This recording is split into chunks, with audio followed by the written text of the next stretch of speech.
Good afternoon. Hi, my name's Rick Reyes, and I hope you're in good spirits. And if you're not, I'll send you some good spirits to get into this. First off, I'd like to thank Kay Moore for making this possible, for bringing me here in front of you. I have a wedding I have to be at, so I couldn't be here in person. Maybe next time I can. I'd like to thank her for doing this other steps another time. Garland Native American Awareness Day. Also, I'd like to clarify that I am not a member of the Humano tribe of Texas, nor am I speaking for them. But, however, I do want to clarify that I did go to Rome in 2019 representing one of the many who were there, the Humano tribe of Texas.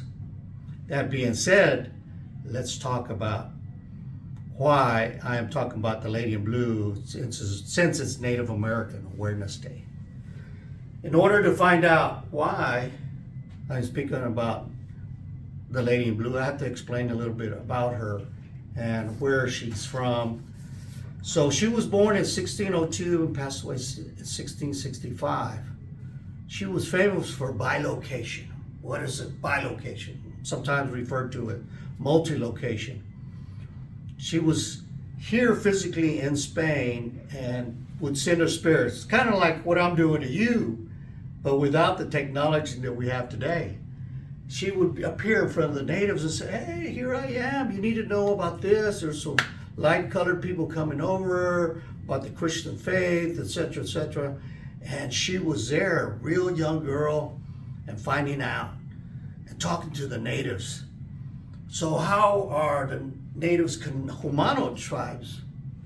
So when she was bilocation, going over there, she appeared to the Humano tribes, or rather, other tribes as well, from Colorado to Arkansas, as Chief Davis told me, all the way down to Mexico, where I had gone and visited other sites and shrines for the Lady in Blue.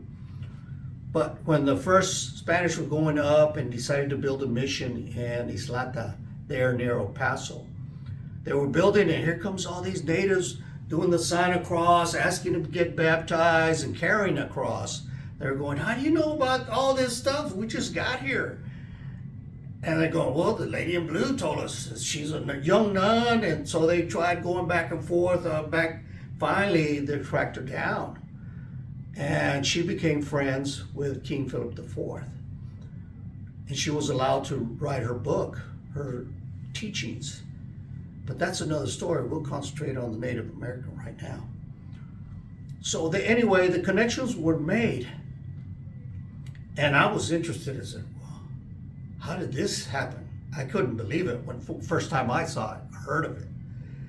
But let me tell you about that journey. It was 2012 at the Tejano Monument in Austin, Texas. We had just had the unveiling, and there was a bunch of us reenactors there. And a gentleman comes up to me, Bill Millett, with Dan Ariano, and he said, hey, you want to be in this? You know a lot of the Native American cultures, herbs, medicines, all of that nature. I said, yes, and have you ever heard of the Lady in Blue? I said, no, and the story begins. So we started filming, and this is even on my place. That's how much I got engaged into this. It was so beautiful, so fantastic. Many friends, I brought them in. We started doing all these different scenes. We went different places out in the canyons where there have been known Native American bones are out there. So we kept going and going. We go out in Mexico, way out in the desert, and there are other areas, and we're just meeting other friends. Then came a conference. I'm speaking of the Lady in Blue in 2015. And I was sort of like, whoa. So I found out more about her and how it ties in with the Native American. Made many friends. Some of the people even came in. These were some of the main players. That's myself with Bill Millett, who was doing the filming. Senator Ramon, who was part of the Ramon Entrada.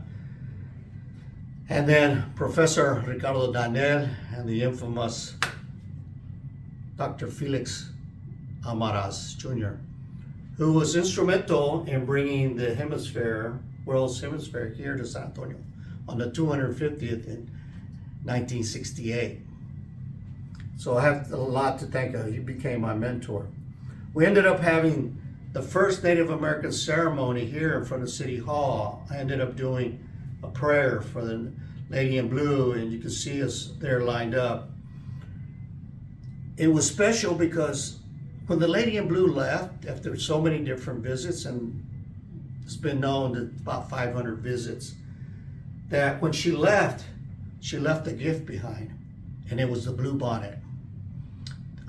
I've been told there's a 6-foot tall blue bonnet down along the river somewhere in West Texas.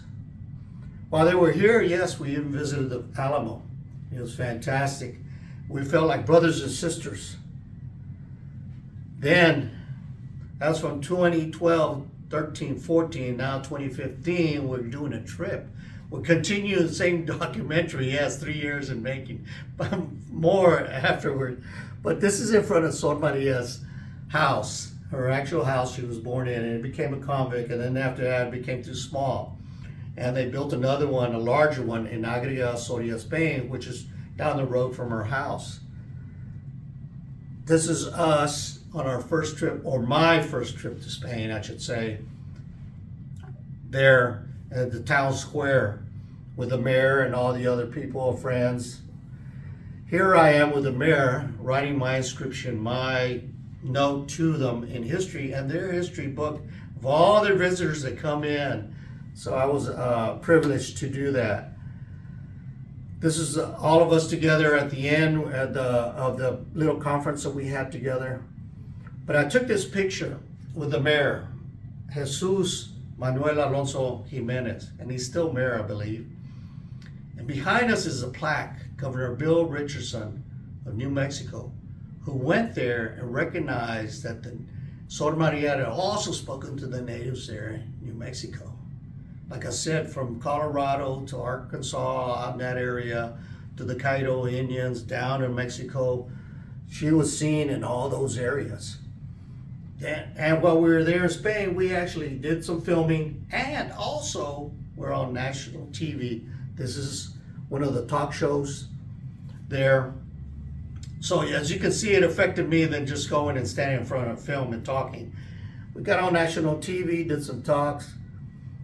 This is at the convento where they have her body. That's her encased in tomb, Sor Maria Jesus.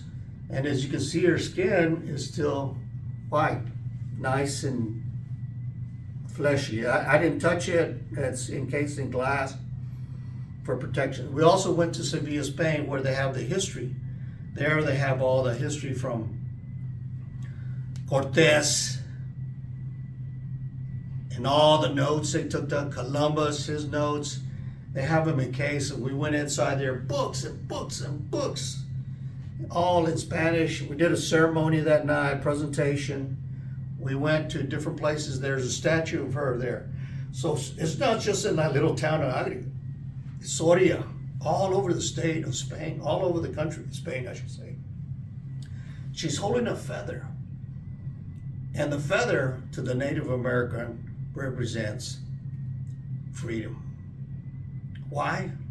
Because the feather comes from the bird family. And in the bird family,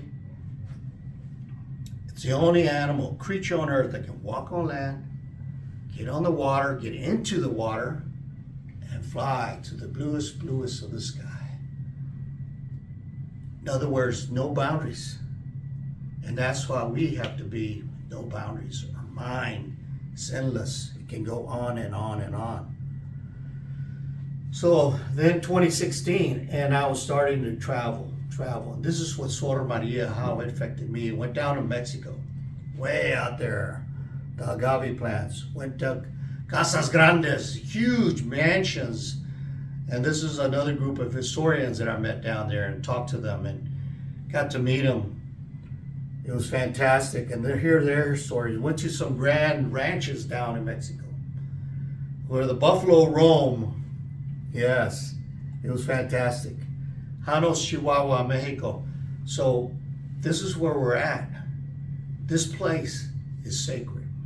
This is where a young man lost his mother, his wife, and 3 children that were butchered, killed. He was a Native American, and the killers were the Mexican army, the 1800s.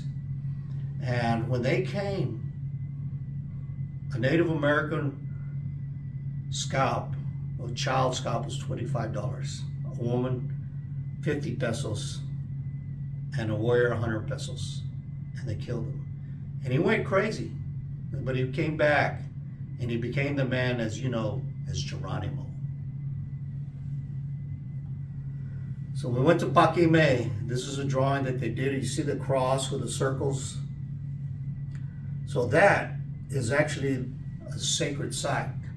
I did the Native American prayer there, and it rained in the Chihuahuan Desert that same day.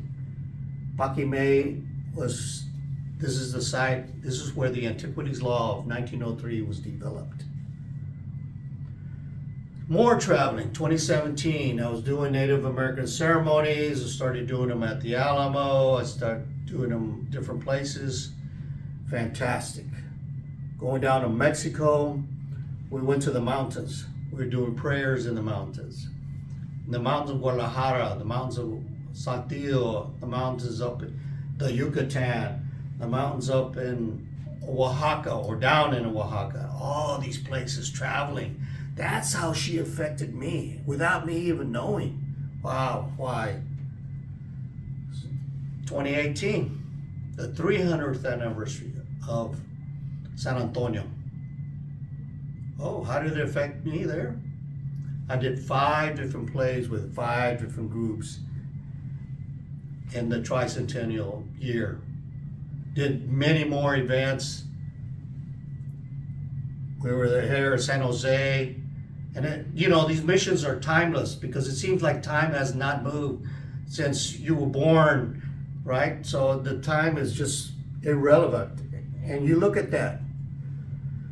2019 now, well, the big event was going to Rome and to Spain. So this is us at the state capitol where Miss Tilly set up all that we're going to do down there.